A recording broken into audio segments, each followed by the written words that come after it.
اللہ نے عروج و زوال کے جتنے قصے ہمیں سنائے ہیں، جو بڑی بڑی قومیں تباہ ہوئیں، وہ غربت کی وجہ سے نہیں، ٹیکنالوجی کی کمی کی وجہ سے نہیں، اپنی اخلاقی پستی کی وجہ سے تباہ ہوئی۔ أَلَمْ تَرَ كَيْفَ فَعَلَ رَبُّكَ بِعَادٍ إِرَمَ ذَاتِ الْعِمَادِ الَّتِي لَمْ يُخْلَقْ مِثْلُهَا فِي الْبِلَادِ، یہ ایک قوم۔ وَثَمُودَ الَّذِينَ جَابُوا الصَّخْرَ بِالْوَادِ، ایک دوسری قوم۔ وَفِرْعَوْنَ ذِي الْأَوْتَادِ، ایک تیسری قوم۔ اللہ تعالیٰ کہہ رہے ہیں ذرا دھیان سے میری بات بھی سنو اور غور بھی کرو کہ تمہارے رب نے قوم عاد کے ساتھ کیا کیا، جن جیسا تیرے اللہ نے بنایا ہی نہیں تھا۔ وہ دنیا میں اتنا طاقتور انسان اللہ نے نہیں پیدا کیا، جن کی اوسط، ہماری اوسط عمر 40 ہے، ان کی اوسط عمر تھی 300 سال، 300 سال، 600-500 سال وہ زندہ رہتے تھے، بوڑھے نہیں ہوتے تھے، بیمار نہیں ہوتے تھے، بال نہیں سفید ہوتے، یوں درخت کو پکڑ کے اکھاڑ دیتے تھے، ہاتھ سے پکڑ کے اکھاڑ دیتے تھے۔ اتنی طاقت اللہ تعالیٰ نے ان کو عطا فرمائی۔ اللہ تعالیٰ فرماتے ہیں یہ کیوں ہلاک ہو گئے؟ سخر علیہم 7 لیال و8 ایام حسوما فتری القوم فیہا صرعا کأنہم اعجاز نخل خاویہ فہل تری لہم من باقیہ۔ ایک اور آیت میں نے ساتھ شامل کی کہ اللہ تعالیٰ فرماتے ہیں وہ نافرمان ہو گئے، ان میں طاقت کی کمی نہیں تھی، نافرمان ہو گئے، سرکش ہو گئے، آوارہ ہو گئے، اللہ کو بھی للکارا اور انسانی اخلاق کا دامن بھی تار تار کیا۔ تو اللہ نے کہا میں نے ان پر ایک ہوا چھوڑی۔ وہ کہتے تھے من اشد منا قوة، کوئی ہم سے طاقتور ہے تو اس سے ہمیں ڈراؤ۔ ان کے نبی تھے ہود علیہ السلام، وہ کہتے کوئی ہم سے طاقتور ہے تو ڈراؤ، ہمیں کس سے ڈراتے؟ من اشد منا قوة، کوئی ہے ہم سے زیادہ طاقتور؟ تو اللہ نے جواب دیا اولم يروا ان الذي خلقهم هو اشد منهم قوة وكانوا بآياتنا يجحدون۔ میرے نبی ہود آپ نے بتائیں کہ جس اللہ نے تمہیں نطفے سے اتنا بڑا انسان بنایا ہے وہ تم سے زیادہ طاقتور ہے۔ اللہ تو نظر نہیں آ رہا، لہٰذا وہ کہتے ہو ہے ہی کوئی نہیں، ساڑھے جائے ہے ہی کوئی نہیں، کوئی بھی کھاؤ۔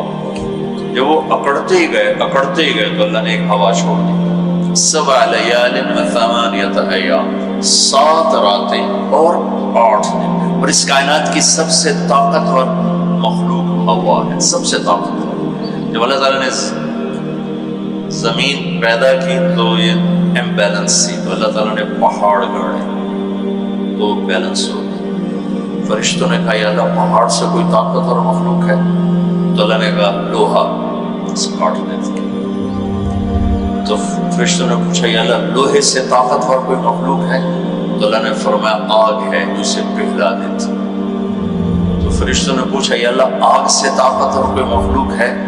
تو اللہ نے فرمایا پانی جو اسے بجھا دیتا۔ فرشتوں نے پوچھا یا اللہ پانی سے طاقتور کوئی مخلوق ہے؟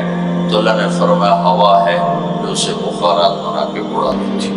تو ہوا اس کائنات کی اللہ نے سب سے طاقتور مخلوق بتائی۔ اب عجب بات بتاؤں، فرشتوں نے پوچھا یا اللہ ہوا سے بھی طاقتور کوئی چیز ہے؟ اب حیران ہو گئے سب اپنے نبی کی بات۔ تو یا اللہ ہوا سے بھی طاقتور کوئی مخلوق ہے؟ اس کائنات میں ہوا سب سے طاقتور چیز۔ اللہ نے کہا میرے بندے کا میرے نام پہ ایسے خرچ کرنا کہ کسی کو پتہ نہ چلے کہ اس نے خرچ کیا، ایسے دے کہ کسی کو پتہ ہی نہ چلے۔ تو اللہ نے کہا کہ یہ میرے بندے کا میرے نام پہ خرچ کرنا یہ اتنا طاقتور عمل ہے کہ ہوا بھی اس کے آگے جھک جاتی ہے، چونکہ یہ عمل میرے غصے کو بجھا دیتا، میرے غصے کو ٹھنڈا کرنا۔ اللہ کے غصے کو ٹھنڈا کرنے والی چیز اللہ کے نام پہ خرچ کرنا۔ مسلمان کنجوس نہیں ہوتا، بخیل نہیں ہوتا۔ تم لوگ کمال سمجھتے دوسرے کی جیب سے کھانا، کیونکہ ہم اس دور سے گزرے دوسرے کی جیب سے کھانا، اور اللہ تعالیٰ کمال دیکھتا ہے کہ اپنی جیب سے کھلا، خود بھوکا رہ کے اوروں کو کھلا۔ ایک دفعہ شیطان ملا کسی عابد کو، تو اس نے کہا آج جو پوچھو گے نا سچ بتاؤں. شیطان کہ اچھا ایک بتا دے تیرے یار کتنے, تیرے دوست کتنے؟ کہنے لگا 3. کون؟ ایک جو غصے والا. غصہ تو سب میں ہے, جس کو غصے پہ کنٹرول دو پھٹ جاتا ہو. غصہ سب کو کھوتے نا غصہ آ جاتا ہے انسان. غصہ آنا نیچرل ہے, ہاں آئے تو پریشانی کی بات ہے. غصے کو پینا برداشت نہ کرنا, اس سے معاشرہ ہوتا ہے. تو اس نے کہا غصے والا بڑا اچھا میرا یار ہے.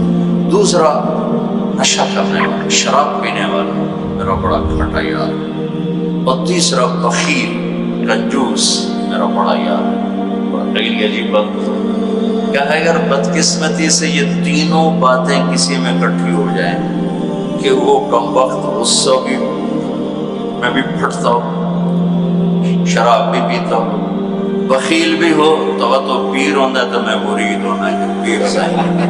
شیطان اس کا مرید ہوتا ہے اور وہ پیر ہوتا ہے, وہ ایسی خطرناک بلا بن جاتا ہے. مسلمان کا صدقہ عادت ڈالو بچوں, خرچ کرنے کی عادت ڈالو. سخی کا کبھی ہاتھ تنگ نہیں ہوگا, اللہ اس کو اپنے خزانوں سے دے گا. لیکن آج کل ماں باپ سکھاتے ہیں گنجائش کرو, جمع کرو, پوجیاں میں پیسے ڈالو. تو تم اللہ کے نام پہ لگانا سیکھو. اللہ تمہیں وہاں سے دے گا جہاں سے بہنوں کو مان بھی نہیں. انفق ولا تخش من ذی العرش قلالا, خرچ کر اور عرش والے سے تنگی کا ڈر نہ کر.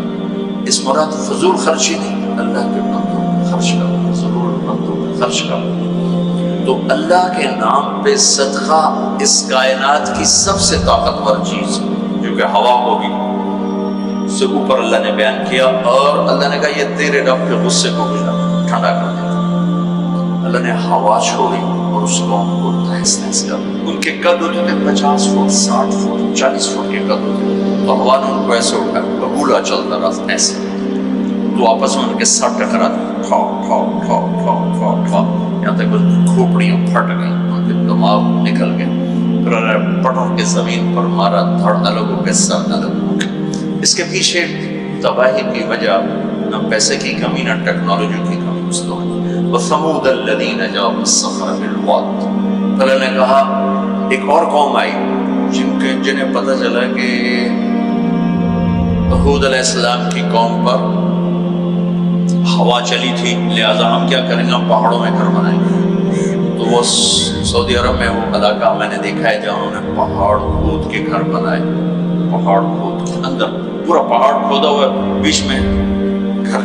وہاں کہ یہاں تو ہوا آ نہیں سکتی, ہوا پہاڑ کو کہاں سے اٹھائی, لہٰذا وہ مستی میں آ گئی.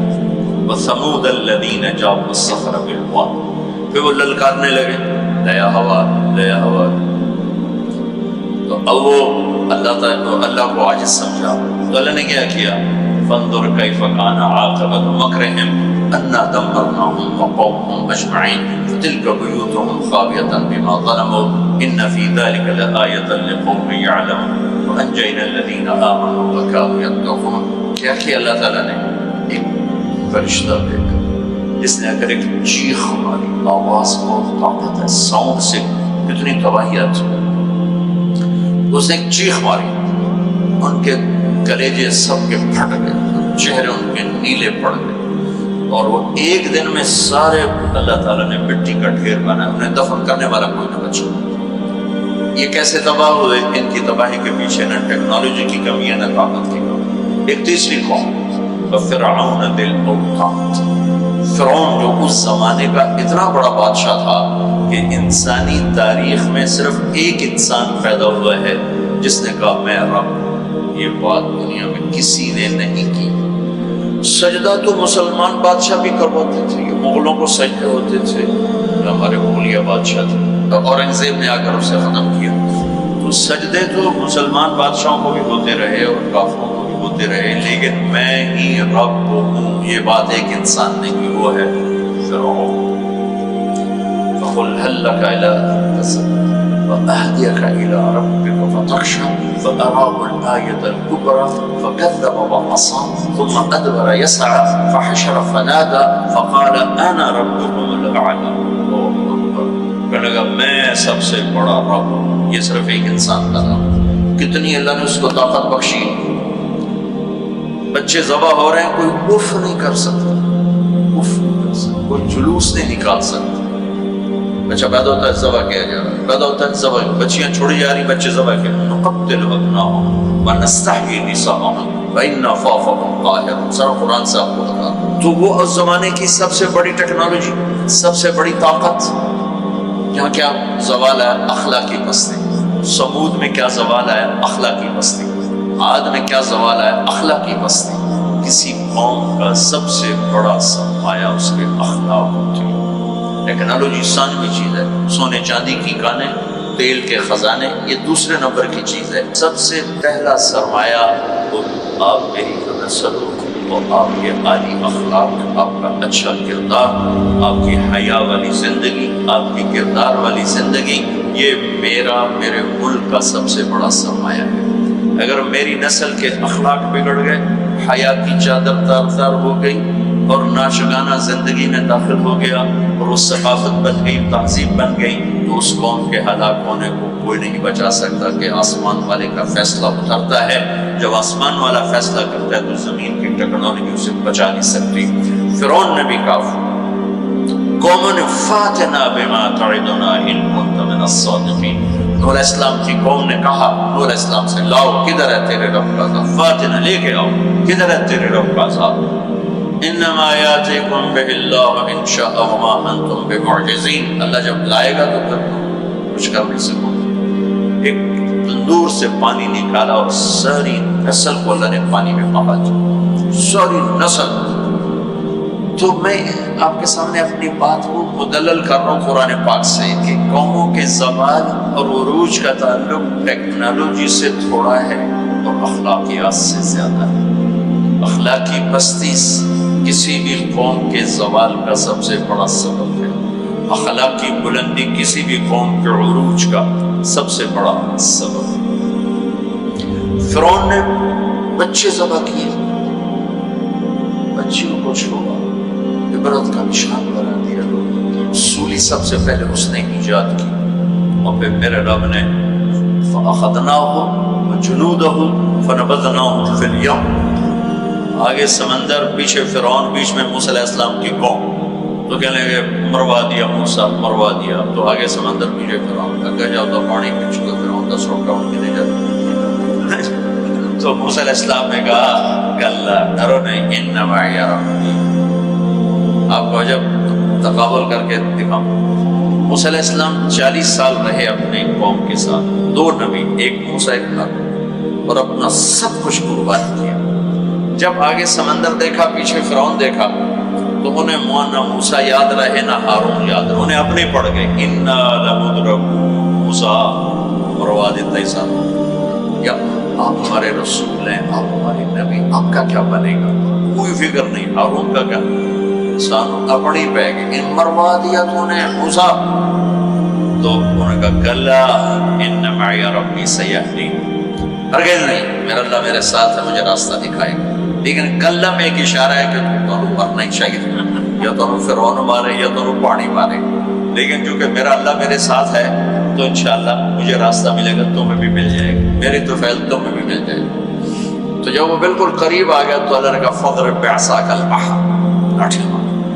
لاٹھی اللہ نے فرعون کے لشکر پہ نہیں مروائی, عجیب بات, کہ پانی پہ لاٹھی مار, بالکل عقل کے خلاف, پانی پہ لاٹھی مار. موسیٰ علیہ السلام نے یہ نہیں پوچھا یا اللہ پانی دے سوٹے مارن دا کی مطلب, فرعون دے سرج مروا, کہا نہیں ادھر مار. فانفلق البحر فكان كل فرق كالطود العظیم.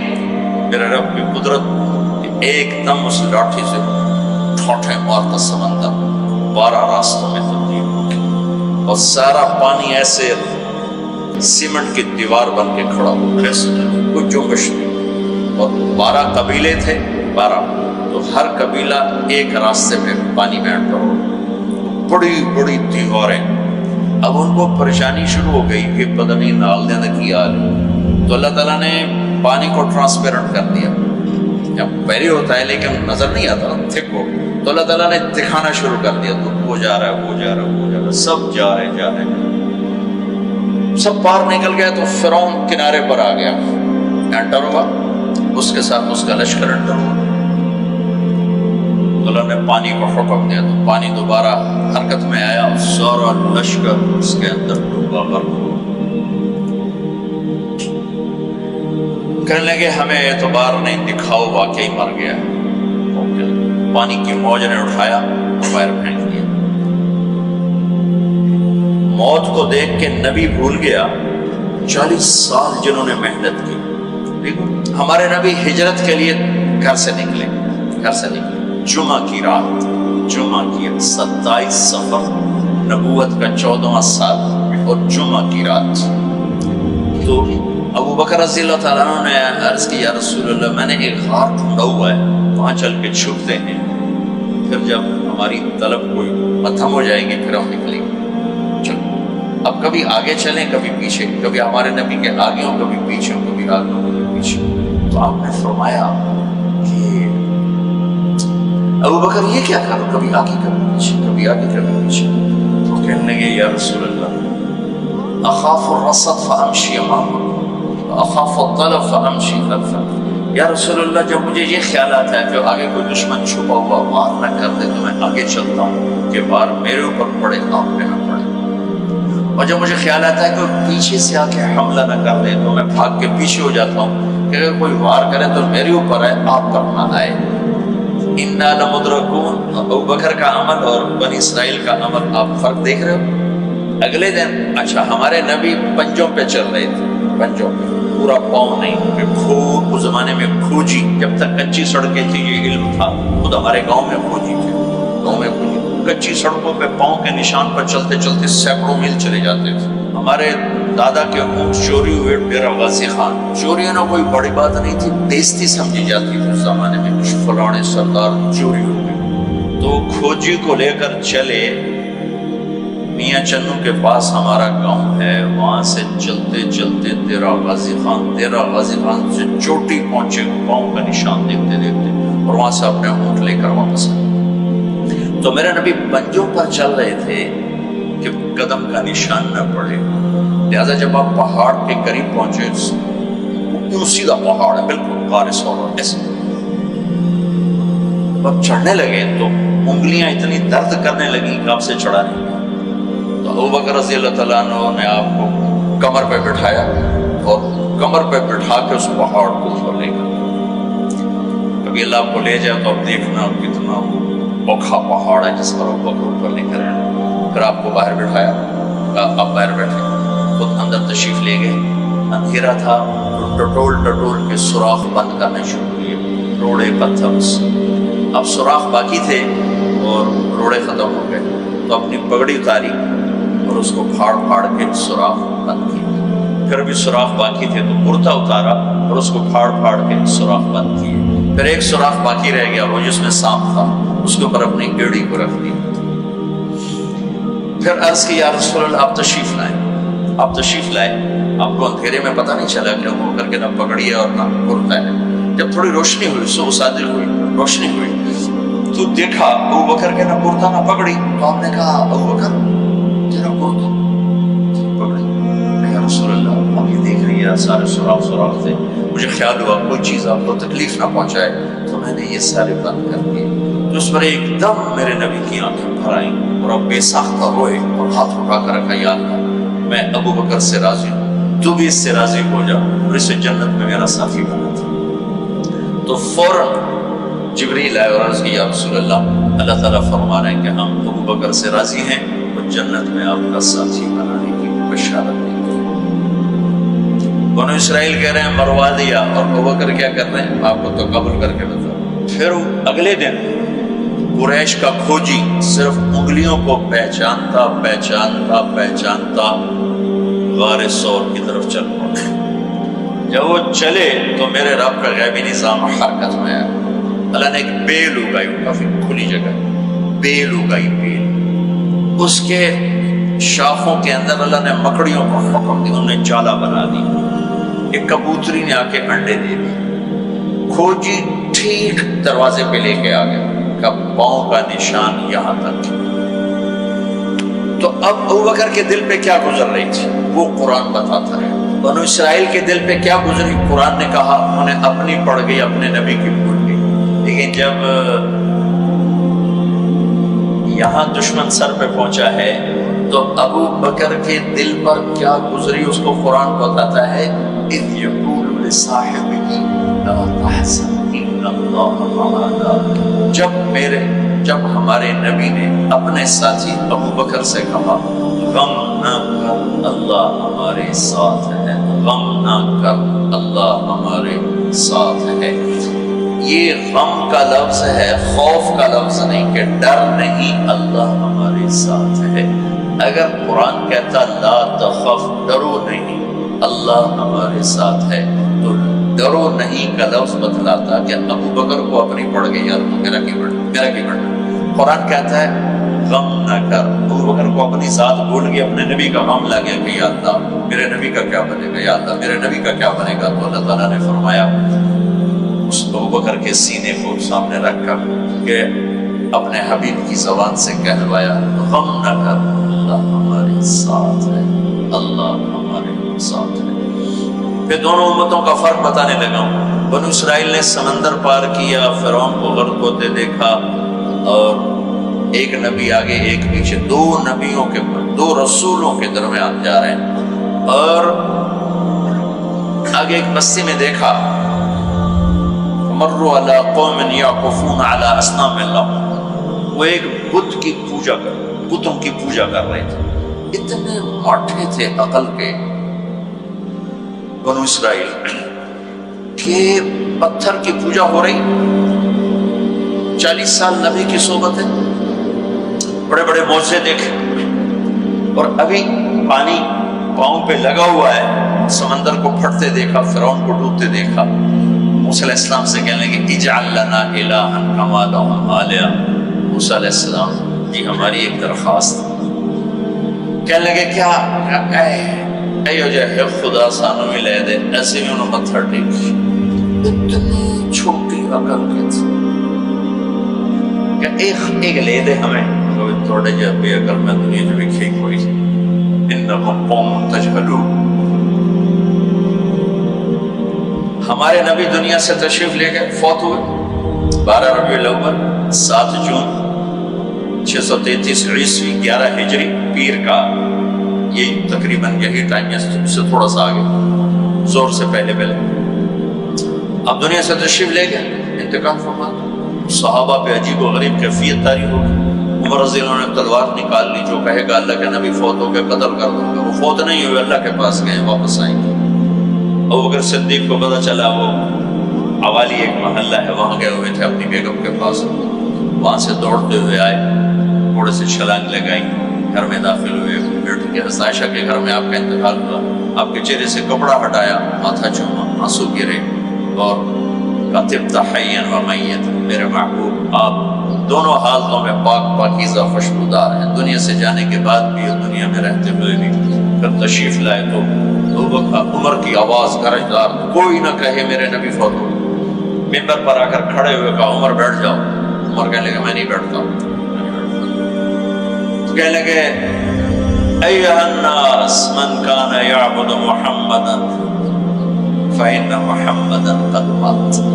جو لوگ محمد کی پوجا کرتے تھے تو سنو آج ان کو اللہ نے اٹھا دیا ہے. ومن کان یعبد اللہ فإن اللہ حی لا یموت. اور جو اللہ کی پوجا کرنے والے ہیں وہ سن لیں کہ اللہ موت سے پاک, زندہ, قائم دائم, حی قیوم موجود ہے. تو پھر آپ نے یہ آیت پڑھی انک میت وانہم میتون. میرے حبیب آپ نے بھی موت کا ذائقہ چکھنا ہے, سب نے موت کا پیالہ پینا ہے. اور یہ آیت پڑھی وما محمد الا رسول قد خلت من قبلہ الرسل افإن مات او قتل انقلبتم علی اعقابکم. میرے نبی بھی تو رسول ہیں جیسے اور رسول ہیں, ان کو بھی تو موت نے آنا ہے. تم میرا راستہ چھوڑ دو گے, میرا دین چھوڑ دو گے. تو عمر رضی اللہ تعالیٰ عنہ فرماتے ہیں میری ٹانگوں سے جان نکل گئی, چونکہ مجھے پتہ چل گیا کہ آپ فوت ہو گئے ہیں. تو میں یوں نیچے گرا, سیدھا ایسے اسٹریٹ نیچے گرا کہ مجھے جو لگا جیسے یہ قرآن آج اترا ہے, جیسے یہ قرآن آج اترا ہے. تو اگر صدیق رضی اللہ تعالیٰ عنہ صحابہ کا ایمان اور بنو اسرائیل کا ایمان تقابل 2 نبیوں کی موجودگی میں اتنے بڑے معجزے دیکھ کر ایک پتھر کا بت دے ہم بھی اس کو سجدہ کریں. اور یہاں میرے نبی دنیا سے جا چکے ہیں اور ابوبکر صدیق اعلان کرتے ہیں کہ اللہ زندہ ہے، موت سے پاک ہے. اور میرے نبی کو اللہ نے بلا لیا جیسے ہر نبی کو بلایا، میرے نبی کو بھی بلا لیا. پہلی امتوں کو 2 نمازیں، ہمیں 5. پہلی امتوں کی مسجد کوئی نہیں، ہماری مسجد. پہلی امتوں کی اذان کوئی نہیں، ہمیں اذان. اور اذان اتنا بڑا عمل بنا دیا میرے نبی نے کہ آپ نے فرمایا کہ اذان دینے والا قیامت کے دن سب سے اونچے مقام پر کھڑا. حضرت علی فرمایا کرتے تھے کاش میں اللہ کے نبی سے حسن حسین کے لیے مسجد نبوی کی اذان مانگ لیتا. یہ حضرت علی فرمایا کرتے تھے. اور جنگ قادسیہ میں مؤذن زخمی ہو گیا تو اذان دینے کے شوق میں سردار آپس میں بولے جگہ، کہتا میں دوں گا، کہتا میں دوں گا. پھر قرآن اندازی ہوئی جس کا نام نکلا اس نے اذان دی. حضرت عمر فرمایا کرتے تھے اگر میں امیر المومنین نہ ہوتا، اگر میں خلیفہ وقت نہ ہوتا تو میں مسجد نبوی کا مؤذن بننا پسند کرتا. کسی کو اذان نہیں ملی، ہمیں اذان. پہلا مؤذن بلال بنا. پہلے مؤذن اللہ نے بلال کو یہ عزت عطا فرمائی. دنیا میں یہ ہے اور آخرت میں یہ ہے کہ میرے نبی نے فرمایا کہ جب جنت میں جانے کا وقت آئے گا تو جنت کی میرے لیے سواری لائی جائے گی. میں اس سواری پہ بیٹھوں گا تو اس کی جو وہ رسی ہوگی وہ ایسے نیچے گر جائے گی، نیچے گرے گی. اس رسی کے یعنی اس کی جو لگام ہوتا ہے وہ نیچے گرنے کا مطلب ہے یہ ایسے نیچے گر گئی. اب نیچے گرنے کا مطلب ہے کہ اس کی ڈرائیونگ میرے نبی نے نہیں کرنی. کوئی آنے والا ہے، کوئی ڈرائیور آنے والا ہے جو رسی پکڑ کے چلے، کوچوان آنے والا ہے جو اس کو پکڑ کے چلے. رسی کا گرنا ایک انڈیکیشن ہے کہ کوئی نصیب والا اب آئے گا. جب آپ کی سواری کھڑی ہوگی، رسی نیچے ہے تو اب سب کی گردن ایسے ہوگی. کون سب قیاس کر کون اللہ کی طرف سے اعلان ہوگا بلال بلال. تو بلال آپ کی سواری کی لگام پکڑیں گے. اور آپ نے فرمایا کہ سب سے پہلے میں جنت میں جاؤں گا تو بلال میرے ساتھ میری سواری کی لگام پکڑ ہو جائے گی. تو ہمیں اذان ملی، کسی امت کو اذان نہیں ملی. ہمیں 5 نمازیں ملی، کسی امت کو نمازیں 2 نمازیں، ایک فجر کی 2 رکعت، عصر کی 2 رکعت. باجماعت نہیں، ان کو اپنی کتاب یاد نہیں، ہمیں قرآن یاد ہے. میرے مدرسے میں ایک بچہ اور ماشاءاللہ امریکہ میں وہ پڑھا رہا ہے، اس نے 30 دن میں قرآن یاد کیا. صبح یاد کرتا تھا، شام کو تراویح میں سناتا تھا. میرے مدرسے کا بچہ صبح بیٹھ کے مغرب تک پورا سپارہ یاد کر کے اور عشاء کو تراویح میں سنا دیتا تھا. اللہ نے میں ایسا قرآن دے دیا کہ 1 مہینے میں بھی یاد ہو جاتا ہے. 3 دن میں بھی ایک بزرگ نے یاد کیا، 3 دن میں قرآن یاد کیا. اللہ نے ہمیں قرآن کی دولت عطا فرمائی. پڑھنے کے لیے 5 نمازیں عطا فرمائی، تہجد کی نماز عطا فرمائی، اوابین کی نماز دی، اشراق کی نماز دی، چاشت کی نماز دی. نماز کے کتنے دروازے کھول دی.